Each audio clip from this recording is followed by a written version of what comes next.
राजमाता जिजाऊ जयंती साजरी, नेवासा फाटा येथील राजमुद्रा चौकात विशेष कार्यक्रम।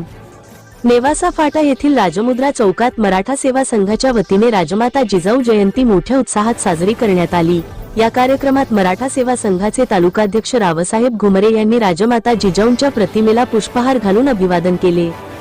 कार्यक्रमाच्या अध्यक्षस्थानी सरपंच दादा पाटील होते।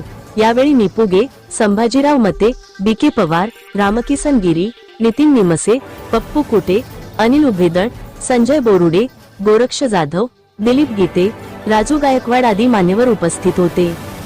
कार्यक्रमात राजमाता जिजाऊंच्या जीवनाच्या प्रेरणादायक कार्यावर प्रकाश टाकला गेला।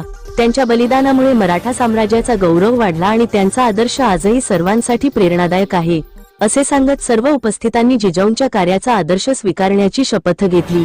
या विशेष प्रसंगी नेवासा फाटा परिसरातील नागरिक मोठ्या संख्येने उपस्थित होते।